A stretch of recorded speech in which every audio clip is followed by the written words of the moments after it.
Shalom, jemaat yang diberkati oleh Tuhan, bertemu lagi kita pada pagi hari ini, di hari perhentian yang Tuhan berikan bagi kita. Kita bersyukur karena kita diberikan kesehatan, kekuatan oleh Tuhan, dan kita bisa berkumpul di tengah-tengah keluarga kita dimanapun kita berada. Sekalipun ada yang ibadah mengikuti secara offline di gereja, ada yang online di rumah, saya percaya kebaikan Tuhan, pemberitaan Tuhan yang hari ini yang akan disampaikan kepada kita tetap memiliki kuasa dimanapun kita berada. Dan sekarang mari Bapak Ibu siapkanlah hatimu untuk mendengar pemberitaan firman Tuhan pada pagi hari. Mari kita berdoa. Tuhan Yesus, kami mengucap syukur untuk hari yang indah Tuhan berikan bagi kami di hari perhentian hari Sabat. Engkau berikan bagi kami pada pagi hari ini.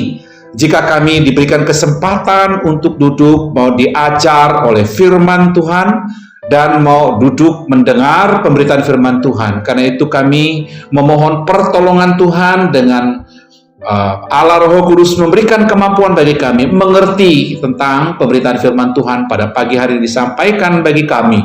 Dan hamba-Mu yang Engkau percayakan untuk menyampaikannya, kendalikan dalam pimpinan Allah Roh Kudus. Kami siap untuk mendengar pemberitaan firman Tuhan pada pagi hari ini. Kami sudah berdoa di dalam nama Tuhan Yesus. Haleluya. Haleluya. Amin. Jemaat yang diberkati oleh Tuhan, pada pagi hari ini pembacaan firman Tuhan kita untuk kita renungkan bersama-sama dalam pemberitaan firman Tuhan ini terambil dalam Kisah Rasul pasal yang kedua, ayat yang ke-41 dan ayat yang ke-42.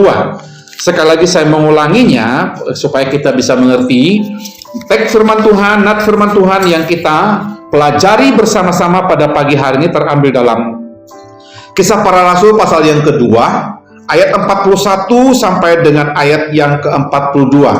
Saya akan membaca firman Tuhan ini bagi kita bersama-sama pada pagi hari ini. Firman Tuhan berbunyi demikian. Orang-orang yang menerima perkataannya itu memberi diri dibaptis, dan pada hari itu jumlah mereka bertambah kira-kira 3.000 jiwa. Ayat 42, mereka bertekun dalam pengajaran rasul-rasul dan dalam persekutuan, dan mereka selalu berkumpul untuk memecahkan roti dan berdoa. Saudara yang diberkati oleh Tuhan, pada pagi hari ini kita akan belajar dengan sebuah tema. Pada pagi hari ini tema khotbah kita adalah bertumbuh dalam pengajaran. Sekali lagi, tema kita pada pagi hari ini bertumbuh dalam pengajaran. Jemaat yang diberkati oleh Tuhan, dalam bulan ini merupakan di mana secara khusus dalam gereja kita berbicara tentang bulan misi.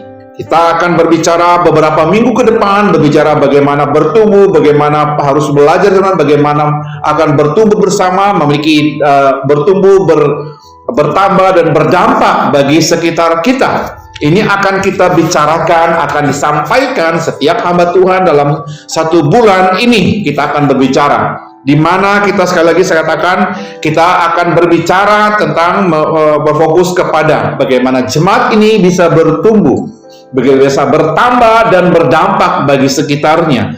Dan ini yang kita bicarakan. Jemaat yang diberkati oleh Tuhan, memang dalam bulan-bulan ini kita berbicara, khususnya sekali lagi saya katakan minggu ini, kita berbicara bagaimana jemaat yang bertumbuh dalam pengajaran. Jemaat yang bertumbuh dalam pengajaran. Mari kita kembali melihat bagian firman Tuhan yang kita baca tadi dalam Kisah Rasul pasal yang kedua ayat 41 sampai dengan 42. Saya membacanya ulang bagi kita. Firman Tuhan berbunyi demikian. Orang-orang yang menerima perkataannya itu memberi diri dibaptis, dan pada hari itu jumlah mereka bertambah kira-kira 3.000 jiwa. Mereka bertekun dalam pengajaran rasul-rasul dan dalam persekutuan, dan mereka selalu berkumpul dan untuk memecahkan roti dan berdoa. Haleluya. Jemaat yang diberkati oleh Tuhan, perlu kita tahu sejarah bagaimana jemaat mula-mula ini bisa bertumbuh berkembang. Bagaimana jemaat ini luar biasa di Yerusalem ini bisa menjadi jemaat yang misioner dan jemaat yang berkembang, bertumbuh dan punya dampak begitu besar sampai hari ini. di mana kalau kita perhatikan pekerjaan Tuhan dan luar biasa majunya, dan pada hari Pentakosta dikatakan pencurahan Roh Kudus dan janji firman Tuhan itu tergenapi kepada murid-murid waktu itu. Ketika mereka ada di kota dan berada di Yerusalem, dan janji Tuhan, kamu akan tunggu sampai Roh Kudus tercurah turun ke atas kamu dan kamu akan menjadi saksiku. Dan kuasa Roh Kudus itulah yang menggerakkan. Nanti kita lihat terus menerus dalam minggu ini dalam pengajaran kita, dan termasuk ke hari ini, bagaimana jemaat mula-mula itu dikatakan di sana mereka bertumbuh dalam pengajaran firman Tuhan oleh para rasul-rasul. Jemaat yang diberkati Tuhan, gerakan ini bukan tanpa alasan. Janji gerakan jemaat dalam Kisah Rasul pasal yang kedua kita lihat itu bukan tanpa sebab akibatnya. Apa yang menyebabkan mereka bertumbuh? Apa yang membuat mereka begitu menjadi jemaat yang misioner yang luar biasa sampai hari ini? Dan gerakan-gerakan itu ada. Mari kita lihat dalam Kisah Rasul pasal 1 ayat ke-8. Ini janjinya tergenapi. Dan dimulai dari sinilah dia, gerakan itu dikatakan di mana jemaat di Yerusalem itu bisa bertumbuh dalam pengajaran rasul-rasul. Gerakannya mulai dari sini. Ayat Kisah Rasul pasal 1 ayat 8 firman Tuhan berbunyi demikian, tetapi kamu akan menerima kuasa kalau Roh Kudus turun ke atas kamu, dan kamu akan menjadi saksiku di Yerusalem dan seluruh Yudea dan Samaria dan sampai ke ujung bumi. Bukankah ini dijanjikan Tuhan? Ketika Tuhan naik ke surga, dia menjanjikan Roh Kudus akan turun kepada murid-muridnya yang berada di Galilea waktu itu, yang melihat Yesus naik ke surga. Dan Yesus katakan, aku akan memberikan kuasa itu kepadamu, dan kuasa ini ada padamu nanti. Dan kamu akan mulai bergerak, kamu akan mulai bertumbuh, kamu akan mempunyai dampak bagi orang-orang di sekitar dan sampai ke ujung bumi. Itu janji dalam Matius. Tuhan menyertainya. Kuasa itu ada di sana.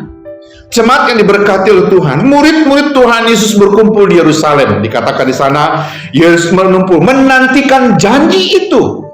Dan mereka dari Galilea seperjalanan satu hari, dikatakan mereka masuk ke kota Yerusalem, dan mereka ada di sana dan berkumpul, menanti, berdoa di sana. Saudara, apa yang terjadi?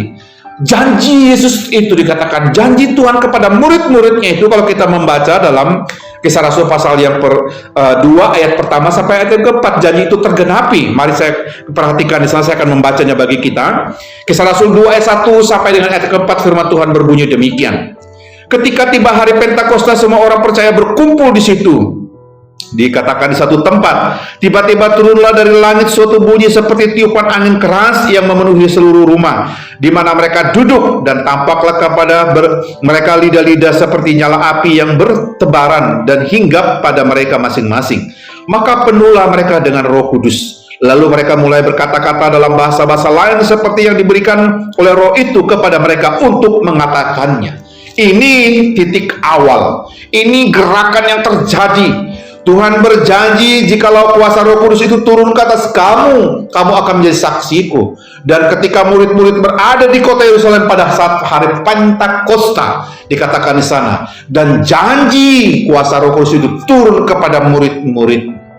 Jemaat yang diberkati oleh Tuhan, ini merupakan permulaan gerakan perkabaran Injil. Ini merupakan permulaan gerakan yang dikerjakan oleh kuasa Roh Kudus kepada murid-murid dan bangsa Israel yang ada, anak-anak Tuhan yang ada di Yerusalem pada saat itu, yang berada menantikan janji Tuhan itu. Semua murid-murid Tuhan Yesus memiliki karunia, diberikan, dikatakan di sana. Diberikan karunia yang luar biasa. Dan firman kita membaca dalam pasal 2 ayat 1 sampai 4 dikatakan Roh Kudus, dikatakan di sana karunia itu diberikan kepada mereka sesuai dengan kemampuan mereka yang miliki, dikatakan dalam pembacaan firman Tuhan. Jemaat yang diberkati oleh Tuhan, yang sangat luar biasa adalah Petrus, dikatakan kalau kita membaca sana, Petrus adalah seorang murid. Kalau kita perhatikan di sana, Petrus adalah seorang murid yang biasa, yang tadi minder, penakut. Ketika diberitahu ketika Yesus mau disalib, dia ditanya, dan dia diberitahu bahwa dia salah seorang, dia menyangkal keberadaan dirinya sebagai murid. Tetapi pada saat hari Pentakosta dikatakan, yang orang yang pemalu, yang penakut ini, Roh Kudus ada pada dirinya, kuasa itu menjadi milik Petrus. Dikatakan kuasa Roh Kudus menguasai dan memperbarui hidup Petrus, maka terjadi gerakan yang luar biasa. Maka berdirilah, dikatakan Petrus, untuk berkhotbah. Khotbah pertamanya menyampaikan berita firman Tuhan, menyampaikan bahwa kabar ini harus disampaikan kepada orang-orang yang ada pada saat itu mendengar murid-muridnya menerima karunia Roh Kudus itu. Saudara yang diberkati oleh Tuhan, keberaniannya menyampaikan firman Tuhan, berkhotbah. Kalau kita memperhatikan bagian firman Tuhan 1 Kisah Rasul pasal 1 ayat 37 sampai 38, saya akan membaca seperti ini. Petrus berkata di sana, ketika mereka mendengar hal itu, hati mereka, yaitu orang-orang yang ada di Yerusalem, tidak sangat terharu. Lalu mereka bertanya kepada Petrus dan rasul-rasul yang lain, apakah yang harus kami perbuat, saudara-saudara? Dikatakan, jawab Petrus kepada mereka, bertobatlah, hendaklah kamu masing-masing memberi dirimu dibaptis dalam nama Tuhan Yesus Kristus pengampunan dosamu, maka kamu akan menerima karunia Roh Kudus. Saudara yang diberkati oleh Tuhan, ketika Petrus berkhotbah dan dia menyampaikan sejarah bagaimana yang disampaikannya tentang Yesus yang dari Nazaret, Yesus Kristus yang mereka salib itu, memberikan kesempatan bagi mereka, siapa yang menerima dia, siapa yang percaya kepadanya, akan diampuni dan diselamatkan. Respon orang-orang pendengar waktu dikatakan, kalau kita membaca firman Tuhan, mereka terharu dengan pengajaran khotbah Petrus. Mereka terharu, mereka tergerak, mereka membuka diri dan bertanya, apakah yang harus kami lakukan? Apakah yang harus kami perbuat? Petrus memberi jawaban yang luar biasa. Bertobatlah, hendaklah kamu masing-masing memberi dirimu dibaptis dalam nama Yesus Kristus untuk pengampunan dosa, maka kamu akan menerima karunia Roh Kudus. Haleluya. Saudara, ini merupakan statement yang luar biasa. Siapa yang mau percaya kepada Tuhan, siapa yang bertobat sungguh-sungguh, dikatakan pengajaran ini menggerakkan hati mereka. Jemaat yang diberkati oleh Tuhan, Tuhan menggerakkan hati segenap orang dan mereka percaya kepada Yesus Kristus. Mereka bertobat dari dosa mereka. Mereka mendapat pengampunan dosa, dipulihkan waktu itu, dikatakan di sana. Dan mereka mau dibaptis dalam nama Tuhan Yesus. Saudara, ini yang luar biasa, gerakan pekerjaan yang dilakukan oleh Roh Kudus. Itu sebabnya terjadi gerakan yang luar biasa. Karena ada orang yang terbuka dengan pengajaran, ada orang yang mau diajar, dan kuasa itu ada pada murid-murid Tuhan Yesus untuk menyampaikan firman Tuhan. Saudara, dikatakan di sana, ketika orang-orang membuka diri dan dibaptis, barulah Roh Kudus berkuasa menguasai hidup mereka waktu itu. Dan kuasa Roh Kudus bekerja dalam diri mereka, dikatakan di sana. Dan kuasa Roh Kudus sampai hari ini, kalau kita perhatikan, sampai saat ini ketika Bapak Ibu mendengar pemberitaan firman Tuhan ini, sampai detik ini, bahwa kuasa Roh Kudus itu tetap bekerja dalam diri setiap orang yang sungguh-sungguh. Kuncinya, mereka sungguh-sungguh bertobat, mereka sungguh-sungguh dipulihkan, mereka sungguh-sungguh percaya kepada Tuhan Yesus, dan mereka sungguh-sungguh dikatakan memperoleh pengampunan dan mau diperbaharui oleh kuasa Roh Kudus itu. Barulah mereka menikmatinya, barulah mereka merasakan pekerjaan janji Roh Kudus itu seperti murid-murid yang ada di sana. Pertanyaannya bagi kita pada pagi hari ini, jemaat yang diberkati oleh Tuhan, apa yang menggerakkan jemaat mula-mula sehingga memiliki semangat untuk bertekun dalam pengajaran rasul-rasul? Sekali lagi pertanyaannya bagi kita secara teologis, bagi kita, apa yang menggerakkan jemaat mula-mula sehingga mereka memiliki semangat untuk bertekun dalam pengajaran rasul-rasul? Apa yang menggerakkan jemaat mula-mula memiliki kerinduan untuk belajar akan firman Tuhan? Apa yang membuat jemaat ini bisa bertekun dalam pengajaran para rasul-rasul waktu itu? Yang pertama, mari kita perhatikan di sana. Dikatakan di sana. Yang pertama dari Kisah Rasul pasal 1 ayat 38 dan Kisah Rasul pasal 2 ayat 42, saya menyimpulkannya bagi kita pada pagi hari. Yang pertama dikatakan, seluruh jemaat berketetapan untuk bertobat dan percaya kepada Kristus. Sekali lagi, apa yang membuat jemaat ini luar biasa? Bergerak, mereka bertekun, dikatakan di sana, mau belajar akan firman Tuhan, mau mendengar pengajaran para rasul-rasul pada saat itu.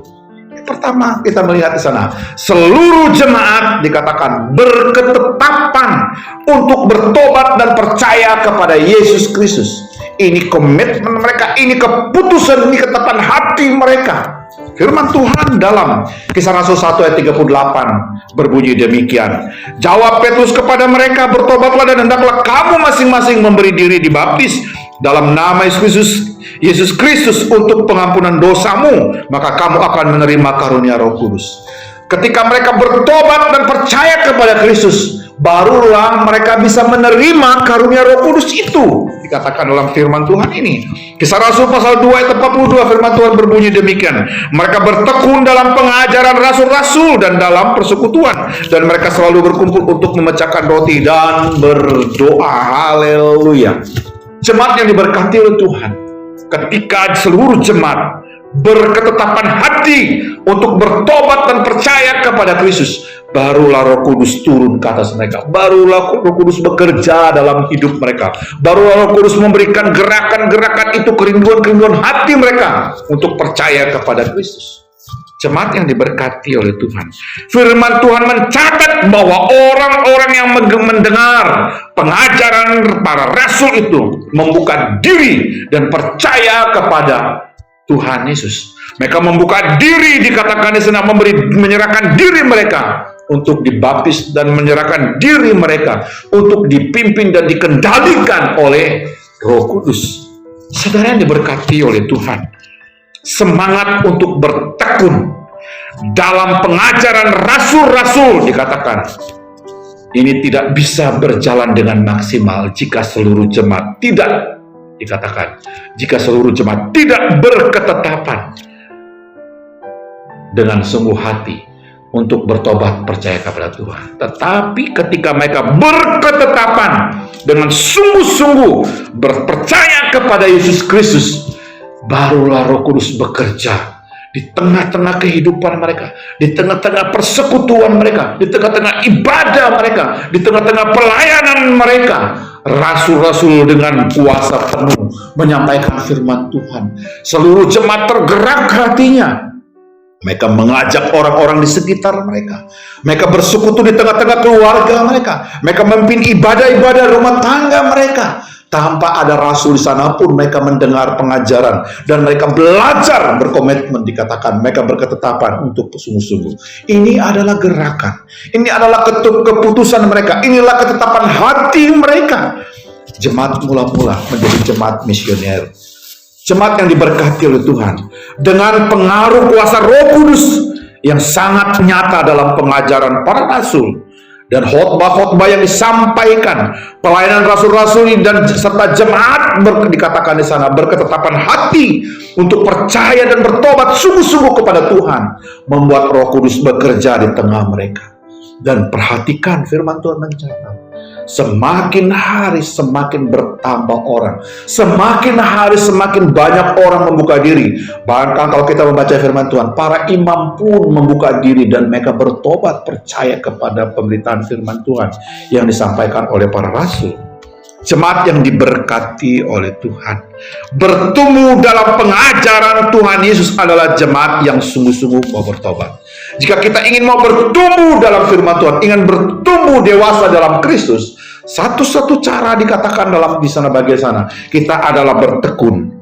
Kita mau belajar di sana dengan sungguh-sungguh, maka kita membuka diri untuk dikendalikan oleh Tuhan. Maka jemaat ini akan bertumbuh. Bukan hanya dia bertumbuh dalam pengajaran, tetapi pemahaman tentang firman Tuhan mereka pahami karena mereka belajar bersama-sama. Dan Roh Kudus bekerja di sana, membuat hati mereka diubah, membuat hati mereka bertobat, mereka sungguh-sungguh percaya kepada Tuhan. Jemaat yang diberkati oleh Tuhan, bagaimana dengan kehidupan kita hari ini? Bagaimana dengan kehidupan kita secara hubungan dengan Tuhan pada hari ini? Apakah kita sungguh-sungguh sudah bertobat kepada Tuhan? Apakah kita sungguh-sungguh percaya kepada Yesus Kristus hari ini? Apakah hidup kita hari ini sungguh-sungguh dalam kendali kuasa Roh Kudus? Jemaat yang diberkati oleh Tuhan, Jika kita sudah sungguh-sungguh bertobat, kita sungguh-sungguh percaya kepada Yesus Kristus hari ini, kita sungguh-sungguh hidup dalam kendali dan dipimpin oleh kuasa Roh Kudus, saya percaya mujizat Tuhan terjadi. Kehidupan rohani dan rumah tangga keluarga kita luar biasa. Pekerjaan Tuhan melalui kehidupan kita pun luar biasa di sana, dan pelayanan kita juga semakin luar biasa. Mengapa? Kerinduan-kerinduan kita belajar akan firman Tuhan itu pun ada karena ada Roh Kudus dalam hati kita. Tetapi jika tidak ada pertobatan dengan sungguh-sungguh, kita tidak sungguh-sungguh percaya kepada Yesus Kristus hari ini, dimanapun kita mendengar firman Tuhan ini, kita tidak membiarkan hidup kita dipimpin oleh Roh Kudus, saya percaya pelayanan kita biasa-biasa, dan memang tidak ada kuasa Roh Kudus bekerja di sana. Itu sebabnya berdoalah, minta kepada Tuhan agar kita diberikan kuasa Roh Kudus, diberikan gerakan hati untuk percaya kepada Tuhan, ingin merenungkan firman Tuhan, ingin mempelajari firman Tuhan bersama-sama dengan keluarga kita. Yang kita sering dengar, bersaat teduh bersama dengan keluarga, berdoa bersama-sama dengan keluarga. Ajak sekalipun anak kita masih kecil, mereka tidak memahami apa yang kita kerjakan, tetapi dengan firman Tuhan yang kita sering ulang-ulang, mereka belajar, mereka berdoa bersama-sama, mereka duduk mendengar firman Tuhan yang kita baca sama-sama, dan itu akan menumbuhkan kerohanian mereka, hubungan mereka dengan Tuhan.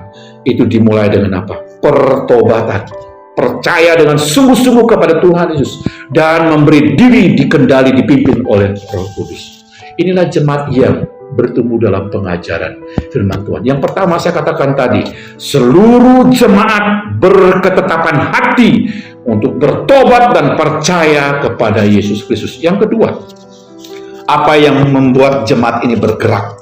Apa yang menggerakkan jemaat ini mula-mula sehingga mereka bertekun dalam pengajaran rasul-rasul dan mereka bertumbuh di dalam Tuhan bersama keluarga, bersama jemaat. Yang kedua dikatakan di sana, seluruh jemaat dikatakan tergerak dan berkomitmen untuk tekun mempelajari firman Tuhan. Sekali lagi, yang kedua dikatakan apa yang menggerakkannya, karena seluruh jemaat tergerak dan berkomitmen untuk bertekun mempelajari firman Tuhan bersama-sama.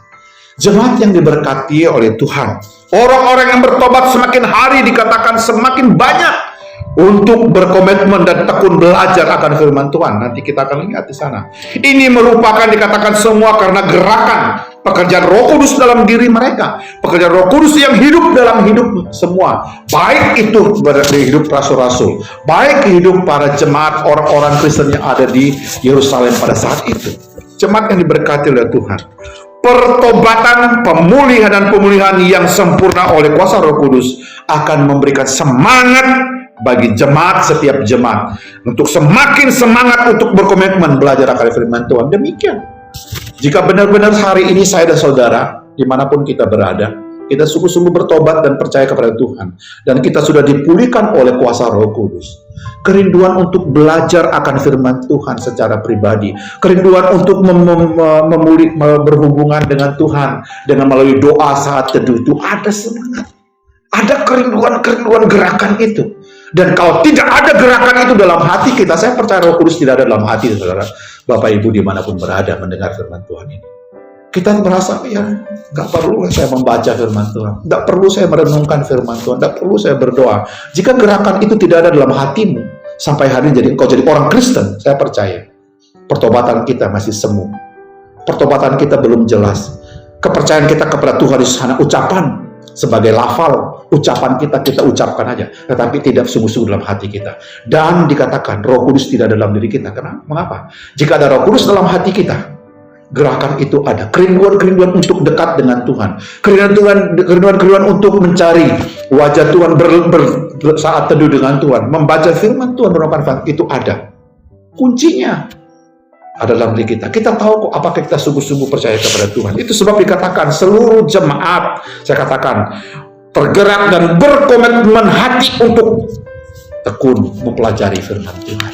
Jemaat yang diberkati oleh Tuhan, dikatakan di sana, perhatikan bagian firman Tuhan, gerakan-gerakan firman Tuhan, mencatat dengan baik, dikatakan Tuhan Roh Kudus menggerakkan rasul-rasul, terus menggerakkan orang-orang untuk datang bersekutu. Mereka berkumpul, mereka belajar ke firman, mendengar pengajaran rasul. Ini pekerjaan Roh Kudus, karena mereka sudah membuka hati mereka. Dan mereka bertanya, kalau kita membaca dalam Kisah Rasul 1 ayat yang ke-38 dan 39, kalau kita membaca di sana 37, 38, 39. Dan ketika Petrus berkhotbah di sana, dan jelas Petrus berkatakan, dia yang kau salib, dia yang Yesus yang kau singkirkan waktu itu, dia yang menyelamatkan. Mereka katakan, apa yang kami harus lakukan? Petrus menjawab, bertobatlah, berilah dirimu dibaptis dalam nama Yesus, barulah engkau menerima kuasa Roh Kudus itu. Saudara, jika engkau menerima, bertobat sungguh-sungguh, saya percaya Roh Kudus itu ada dalam hatimu sekarang. Roh Kudus itu ada dalam dirimu saat ini. Dan Roh Kudus bekerja, menggerakkan hati dan menggerakkan hidupmu kemanapun kau pergi, dan kuasa full. Janji Tuhan itu pasti tergenapi dalam diri kita. Jemaat yang diberkati oleh Tuhan, kita melihat grafiknya. Ada grafik dikatakan ketika murid-murid ini sungguh-sungguh belajar, murid-murid bergerak untuk digerakkan untuk mengajar firman dan memiliki kuasa full dari Tuhan. Roh Kudus itu bekerja dalam diri mereka. Grafiknya, perhatikan di sana, kita melihatnya dengan cepat. Dikatakan di sana. Dikatakan di sana ketika murid-murid orang percaya dibaptis bertobat di sana, dikatakan. Kita perhatikan, ada 12 murid berkumpul di Yerusalem. Dari 12 murid, saudara perhatikan di sana. Dan dikatakan dari 12 ini ada Roh Kudus bekerja di sana. Mereka ada Roh Kudus hadir dalam hidup mereka, dan mereka bergerak menyampaikan pengajaran itu. Dan dikatakan di sana muncul dalam Kisah Rasul pasal 1 ayat 12 ayat sampai 13 dan ayat yang ke-26.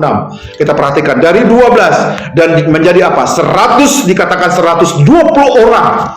Dari 12 naik menjadi orang yang digerakkan untuk belajar firman Tuhan. Dan Roh Kudus bergerak di sana jadi 120 orang. Dalam Kisah Rasul pasal yang ke-1 ayat 15. Naik lagi dikatakan kalau kita membaca dalam Kisah Rasul pasal 2 ayat 41, menjadi 3.000 jiwa orang yang bertobat, percaya kepada Yesus, tergerak hatinya, berkomitmen untuk tekun belajar akan firman Tuhan. Dari 3.000 naik lagi dikatakan menjadi 5.000 orang laki-laki dan perempuan. Kalau kita perhatikan dalam Kisah Rasul pasal 4 ayat 4, dari 3.000 menjadi 5.000 orang setiap harinya, bertambah setiap hari.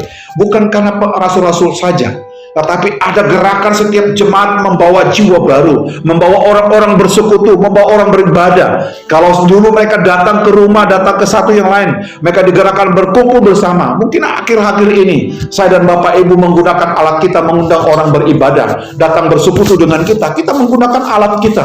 Kita undang mereka bergabung dalam ibadah kita. Mungkin mereka tidak mungkin mempersiapkan untuk beribadah tempat di mana mereka beribadah. Tapi ketika kita sebagai teman, sebagai keluarga mengingatkan mereka, ayo bergabung dalam ibadat kami, dalam kegiatan ibadat kami mendengar firman Tuhan.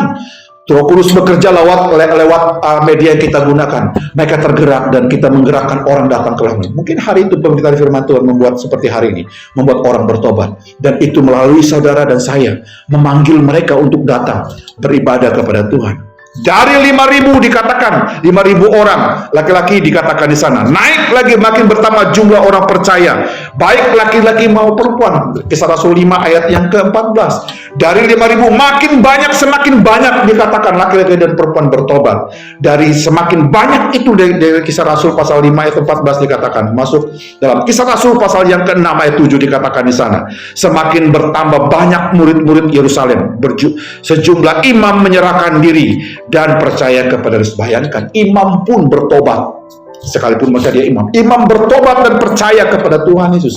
Sekali saya ulang, dari 12 murid menjadi 120 orang bertobat percaya kepada Tuhan. Dari 120 menjadi 3.000 orang jiwa yang percaya bertobat dan mereka membangun persekutuan di sana. Dari 3.000 menjadi 5.000 laki-laki terhitung dikatakan. Mereka semakin banyak 5.000 dari 5.000 dan jangan semakin bertambah banyak orang, bahkan imam-imam bertobat di sana. Jemaat yang diberkati oleh seluruh jemaat seperti saya dan saudara hari ini, tergerak dan berkomitmen untuk tekun belajar akan firman Tuhan, baik bersama rasul-rasul maupun bersama keluarga. Mereka digerakkan oleh Roh Kudus. Mereka berketetapan, mereka berkomitmen untuk mau percaya kepada Tuhan. Karena mereka sungguh-sungguh bertobat, percaya kepada Tuhan. Roh Kudus bekerja. Ketika mereka bersekutu, beribadah, berkumpul bersama-sama, Tuhan menggerakkan hati-hati orang untuk berkumpul saat itu. Bukankah itu kerinduan kita akhir-akhir ini di masa-masa yang tidak aman, belum maksimal kita bisa berkumpul?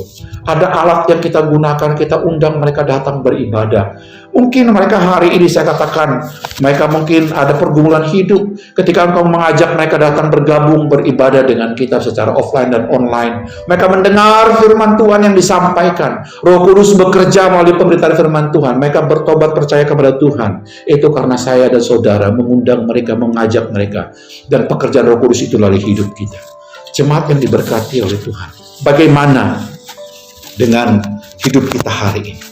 Bagaimana dengan kehidupan kita selama ini? Apakah kita sungguh-sungguh tergerak dan berkomitmen untuk berkeputusan membaca firman Tuhan? Apakah kita sungguh-sungguh berkomitmen untuk mengajak jiwa-jiwa baru, untuk belajar, untuk mendengar firman Tuhan, beribadah, bersekutu bersama-sama? Jangan biarkan iblis untuk mengaburkan kerinduan-kerinduan hati kita untuk mengajak orang. Ketika kita melihat keluarga kita, mereka tidak setia beribadah. Ada alat, ada yang sekarang tidak sulit bagi kita mengingatkan mereka, mengajak mereka untuk beribadah. Ketika kita melihat mereka tidak aktif dalam kegiatan pelayanan Tuhan, mungkin yang sekarang terbatas, kita mengingatkan mereka, pesan kepada mereka, ayo bergabung, mari semangat lagi beribadah. Anda menggerakkan melalui Roh Kudus. Tetapi jika tidak ada gerakan itu dalam hati saudara, pertanyaannya bagi kita hari ini, benarkah kita sudah bertobat? Benarkah kita sungguh-sungguh percaya kepada Tuhan? Benarkah ada Roh Kudus dalam hati kita? Itu yang perlu kita pikirkan hari ini. Jika kita ingin mau bertumbuh dalam pengajaran sungguh-sungguh, kita harus bertobat kepada Tuhan. Kita harus sungguh-sungguh percaya kepada Tuhan. Kita harus berketetapan untuk sungguh-sungguh percaya kepada Tuhan. Kita harus berkomitmen untuk belajar akan firman Tuhan. Baru Roh Kudus bekerja dalam hidup kita. Dan Roh Kudus itu akan menggerakkan kita. Dan kuasanya kita lihat dalam kehidupan kita hari demi hari dalam pelayanan dan rumah tangga dan pekerjaan kita. Haleluya. Mari kita berdoa. Tuhan, terima kasih untuk pagi ini. Kami sudah belajar akan firman Tuhan. Kami sudah merenungkannya. Roh Kudus bekerja di tengah-tengah kami, tetap meneguhkan pemberitaan firman Tuhan ini. Hamba mau berhenti menyampaikannya. Roh Kudus ada dalam hati kami. Berikan gerakan itu Tuhan. Kami punya kerinduan untuk sungguh-sungguh dengan Tuhan. Kami ingin mau mendengar firman Tuhan. Kami mau belajar akan firman Tuhan. Di tengah-tengah keluarga kami ingin mengajak orang percaya kepada, mengajak orang bersekutu bersama dengan kami. Terima kasih Tuhan. Engkau sudah mengingatkan kami melalui pemberitaan firman Tuhan hari ini. Kami sudah berdoa di dalam nama Tuhan Yesus. Haleluya, haleluya. Amin.